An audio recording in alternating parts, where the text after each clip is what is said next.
Roy here with the Jefferson County Library crew. We're talking to Justin from the Bureau of Land Management about wild horses in Central Oregon, and maybe in Oregon in general, but we'll see how that goes. Justin, if you would, give us some background on who you are and where you've been and what you did to get where you're at now, I guess. Okay, I'll be glad to share. Justin Rodgers with the Bureau of Land Management in Prineville District. I work out of the Central Oregon Field Office, and primary duties are range manager and wildlife and burrow specialist. And so my area of jurisdiction or administration is out in Eastern Oregon and in Grant and Wheeler counties, which would mainly be the John Day Basin out there and John Day area. And my job duties are primarily administration of the grazing allotments out there, range projects, working with landowners in the area. And then I have the responsibility for management of one of the wild horse herd management areas out there in Grant County. And so I've been with the Prineville District for about 10 years doing in this job position. And I came from, originally born and raised in Klamath Falls, so I'm an Oregonian, but moved around with my career in BLM, been in Elko, Nevada there for doing the same job for 6 or 7 years there, learning the job skills. And the first job kind of with exposure to the Wild Horse and Burro program was with the Billings Field Office just out of college. After I got my degree there at Oregon State University, worked with the Billings Field Office in a research internship program in the Pryor Mountain Wild Horse Range out of the Billings Field Office. So that was a good experience to get started with the Wild Horse and Burro program. So yeah, that's just kind of a background of where I kind of been with the BLM and now present day what we're doing here. So. Okay. Well, to begin with, I wasn't really too aware of wild horse populations in Central Oregon, more familiar with ones further east. Do we have any ideas how many horses are in this area? Yeah, well, Central Oregon, Oregon makes up, we can just kind of, to put it in perspective, Oregon's got a population of, over 6,000 horses presently. And but a small amount of those horses reside in the Central Oregon area. So Central Oregon has, and it also makes up Forest Service jurisdiction has horses, and then BLM has horses, and there's 3 herd management areas in Oregon that have the wild horses here in the area. So yeah, there's approximately, each area has a different number of horses, but not all the areas have a present population estimate, but we can go over kind of what those appropriate management levels and population objectives are for those areas. Sure. Yeah.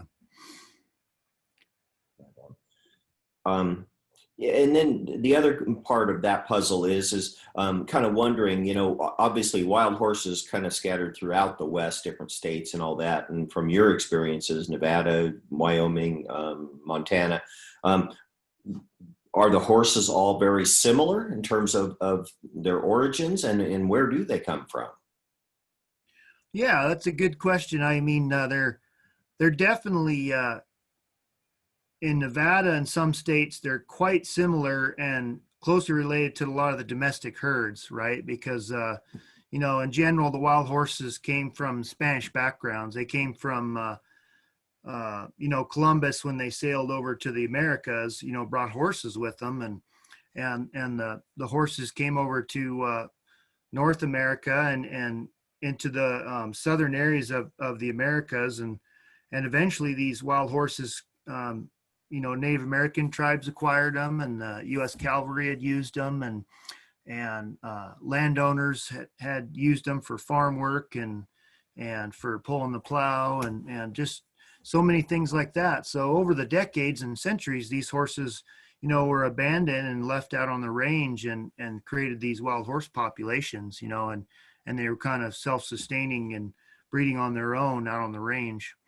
So that's kind of the history of where they're at. And in terms of these horses in different areas in different states, they're all definitely unique to their own habitat and herd management areas throughout the western states.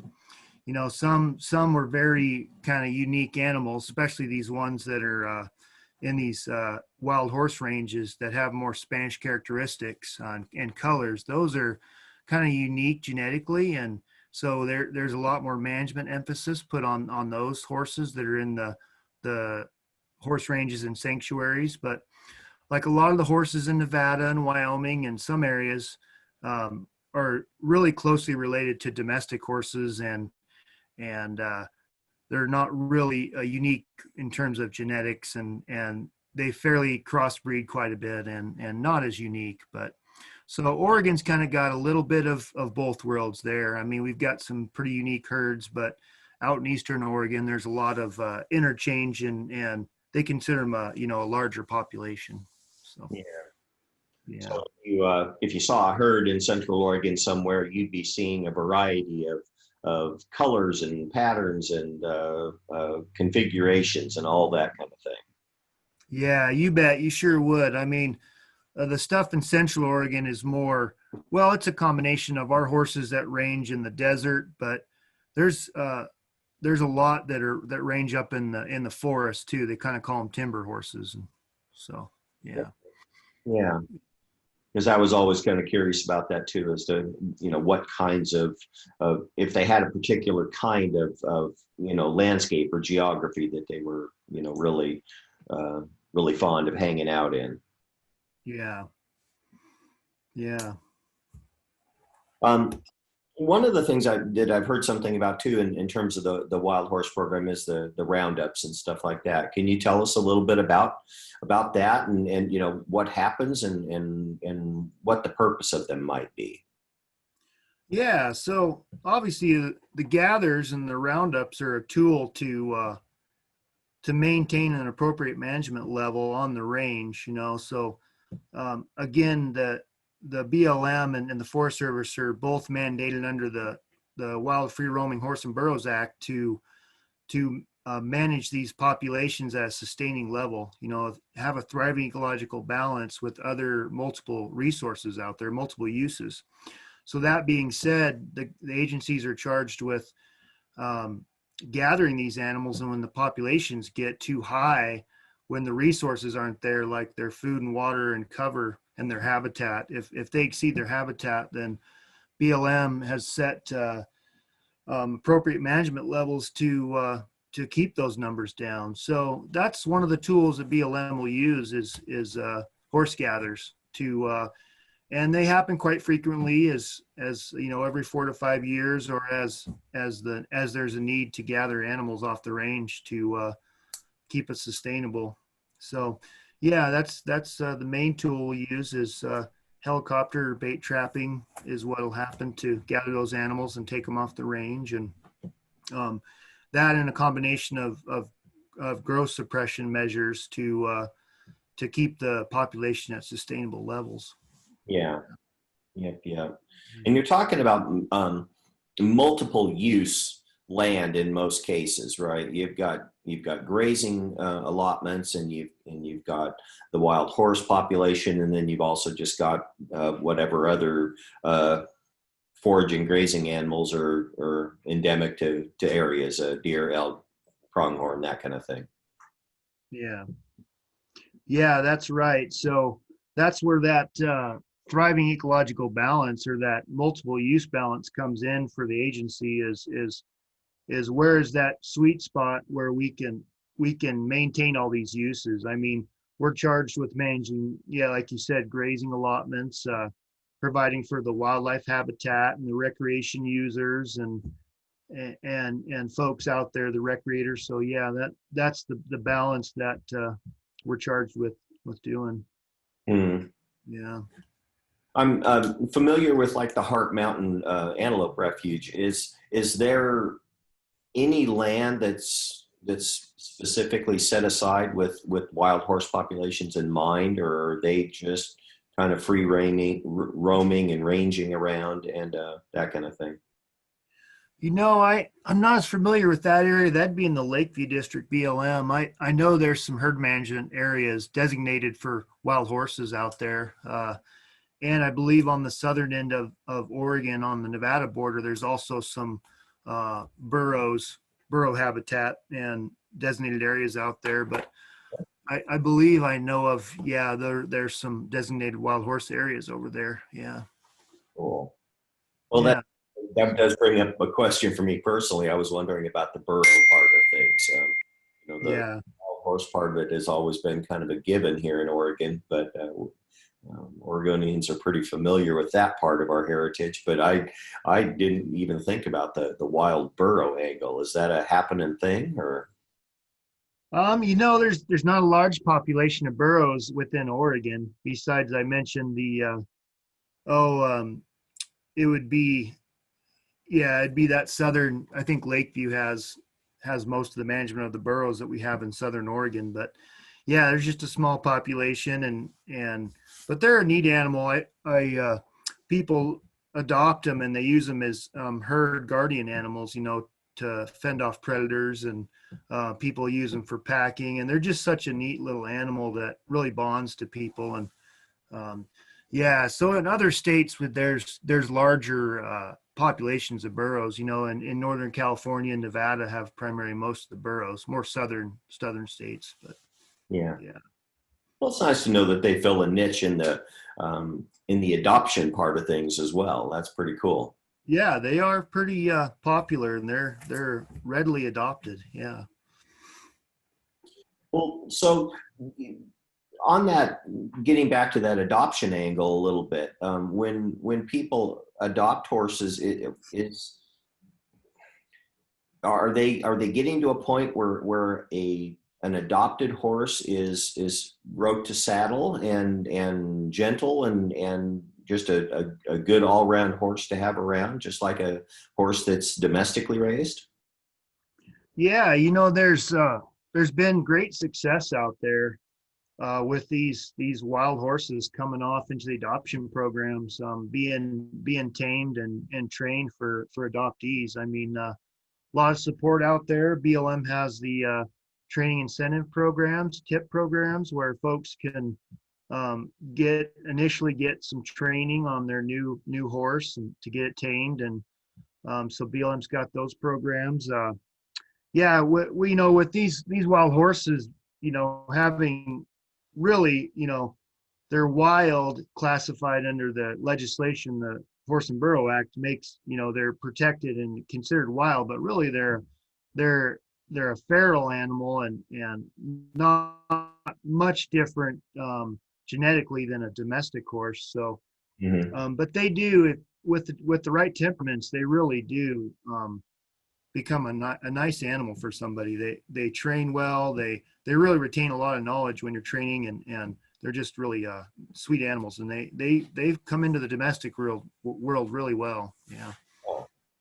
Now, is that you talk about Spanish heritage? Is that Spanish barb that I've heard talk of? Is that the bloodline originally? Well, Spanish is made up of different bloodlines like Iberian and Andalusian, and there's certain breeds that make up those Spanish characteristics. But then those characteristics come out in the coat colors, right? I mean, like the Tigers, you'll notice they're the dun color, and they have the flaxen mane and tail, and the tiger stripes on their legs, and the dun color, and kind of a roan color as well as another Spanish type background. So Okay. Yeah.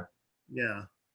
Yeah, those were those unique genetics that I was speaking to that we want to preserve. We like to look to see. So Yeah. So those yeah, are specific to geographic areas in terms of a special herd like that. yeah, especially there's a difference when you look at like your question with geography and horses that would have been isolated genetically would have preserved their genetics. So like in the wild horse range where I worked with BLM in the early 2000s, that the Pryor Mountain Wild Horse Range was so isolated because of the terrain and the geography. These horses were utilized by the Crow Indians, and then later they were abandoned and just left on the range. But their population was so isolated, there was no interchange with any other horse populations. Uh-huh. So they preserved their genetics and they kept that unique Spanish background. Whereas a lot of your horses in Nevada, they're considered a larger population and they inbreed and so much that they're just not as unique. You know, they have a more genetic uniqueness to a you know just more, any of the current domestic breeds or type deal. So Yeah. yeah. Well, if wanderers, adventurers were to go out and come across a horse herd, say in the Ochco or something like that, what are they going to see? What's the makeup of the herd going to look like? Configuration, color? Yeah, well, you know, again, it'll just depend on what herd management area you may end up visiting. If it's a desert herd area, or you know, if they're up to see the timber horses in Big Summit Prairie or Murders Creek, you know, yeah, you'll. It's neat when you're out um, traveling these areas and recreating. When you see the horses, you'll get to see their unique social structure. You know, horses, they're made up of bands, is what they call it, and so when you're out on the range, you'll observe a stallion with 3 or 4 of his mares and maybe some foals with them, and so there's that unique family structure that you'll see, and depending on what area, you know, you'll see really striking colors. You'll get to see bays and blacks and browns and sometimes even paints or, you know, duns and things like that. But you'll get to interact with their social interaction between their family groups and that too. Hmm, nice. Yeah. Um, do they have a specific time of year where new ones would be born, where they would foal, or is that kind of a year-round thing depending upon conditions and weather and feed and all that? Yeah, well, it's definitely there's a consistent foaling time, and so for wild horses, foaling is kind of March through the June time period in the spring. So that is like the main time frame for foaling. But obviously there'll be environmental stressors like drought and weather and mare availability and stallions and family group dynamics, which may change foaling outside of those periods. But the basic, you know, under natural conditions is that spring for the foaling. Yeah. Okay. Yeah. Yeah. Um, Given current drought conditions and current fire conditions and all that kind of thing, how are conditions for the wild horses in Central Oregon? Are things okay out there for them? Well, you know, that's kind of a site specific response to that question. You know, some herd areas that have enough habitat that have good forage are doing pretty well. I mean, I managed that, like I said, managed that herd Murders Creek out in Eastern Oregon, and Mhm. they have a fairly large area wild horse habitat. Their habitat herd management area is about 170,000 acres that encompasses Forest Service BLM lands, and so they can roam quite a long ways, and they've got fairly a good availability to water.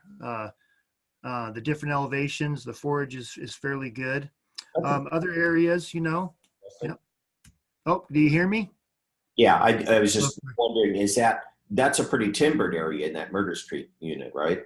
Yeah, it is. It's I would say 60% of that area is on the Malheur National Forest, fairly timbered. But the lower elevations down on the John Day River is the BLM lands there. So it's actually the BLM lands is on that river corridor between the Ochoco and the Malheur National Forest lands. Sure. Okay. Yeah, so you know, but you get into a desert situation, and especially in Nevada, where you can get wild horse numbers have exceeded their forage, and in these desert environments where it's really droughty, there may not be enough forage, and a lot of times the body condition and the horses can suffer there. But Yeah, yeah, that was kind of a concern too. I mean, I know nature manages, but wondering how the overall health of Yeah. the Oregon populations are. Yeah, I think we're lucky in Oregon overall. We're definitely over our appropriate management level goal for Oregon, Oregon wide. We'd like to see more horses come off the range. So I think we're doing pretty good in terms of horse health and their habitat and body condition, but it's one of those where it can go downhill fast if we're not able to gather animals. Sure. We'll see conditions decline like where you're seeing in Nevada and other states. So certain areas there, it's when horses start to run out of water and they don't have the forage, then it becomes an emergency situation, obviously. So Yeah. Yeah. yeah, Well, we'll yeah. hope that they are managing with our current drought stuff. Um, I guess another part of the question too, in terms of that health and management thing is what kinds of things are they eating, and are they competing with other animals around for feed, or do they have a special niche, kind of or a favorite food or whatever that they're targeting? Right. Well, if you've got the right carrying capacity there and there's enough forage for the different foraging animals, it's usually not a problem. I mean, that's where the range manager comes in and really has to hone in on what's the appropriate carrying capacity for these different animals out on the landscape. I mean, so obviously horses, are going to graze the same type of ranges as the big game and the livestock do, the cattle. But luckily, the dietary overlap is pretty good. I mean, your deer and elk will spend only part of the time on the same ranges as the wild horses and cattle. I think there's probably more competition with your livestock and with the cattle and the horses on the type of forage and where they're at. So yeah. Hmm. Um, what's down the road for Oregon's wild horses? I mean, crystal ball. How are they doing? Where they headed in terms of populations and health, and Yeah. will there still be a place for them in Oregon's wild side? Yeah, well, I mean, since the agency's mandated to manage healthy populations, I know BLM they'll always have the horses there for the American public to enjoy. But obviously, the future is going to be, whether you believe in climate change or whatever's happening with weather patterns and droughts. I mean, I think that'll be our biggest challenge going into the future is providing for that multiple use, those users of public land, but the American wild horses being one of those precious resources is still having those. But I think the question is having the horses on the landscape at a sustainable level so they can be there for future, be there in the future for BLM. So I think the goal will be being able to round up animals when we're over our objective numbers and when the populations get too big, having the support, the staffing, and the budgets to manage the populations, work with our adoption programs, adopt as many as we can when we do gathers, and yeah, just having all those tools available at our disposal into the future to have those healthy populations. Well, Yeah. I don't envy you the juggling act. There's definitely I would think that it would be kind of a precarious balance at times. So Yeah. Yeah. It is challenging, but that's where we have to leverage with our partners and our landowners. We're not in this alone. I mean, it affects our permittees and our landowners and other agencies we work with and at all different levels of the agencies too to get things done. So yeah. yeah. Well, Justin, if we could, in wrapping things up here, would you be willing to talk a little more in depth about the Adopt a Horse program? That's an important thing, and I'd like to hear more about that, and kind of give people information on contact, how that can move forward for people that might be interested in that. Right. So yeah, I'd tell folks out there that are interested in adopting a wild horse. First, they feel free to visit the BLM website. There's a great wealth of information on getting started if you're interested in adopting a horse. You can go to www.blm.gov and then click on the link for the Wild Horse and Burro program, and it'll give a lot of helpful information on what an applicant needs to apply for a wild horse and burro, to adopt a horse and burro. There's requirements on facilities, providing adequate corrals and water, and having shelters for the animals. You got to meet these requirements, and you'll fill out a private care agreement adoption application for these animals and pay the minimum fee. And then you can get on and see which adoption events will be in the local area. Central Oregon a lot of times have adoption events in this area.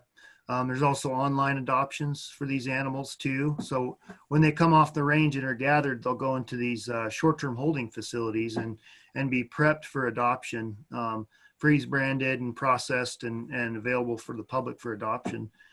And so then another great resource with the adoptions is you'll go through our local corral facility from the Burns BLM. They manage all of our horses in this area that come off the range, and those folks out there would be the lead on getting folks started with the adoption process. So yeah, we can get you in touch with those folks in the Burns BLM there. So yeah, that will get folks going.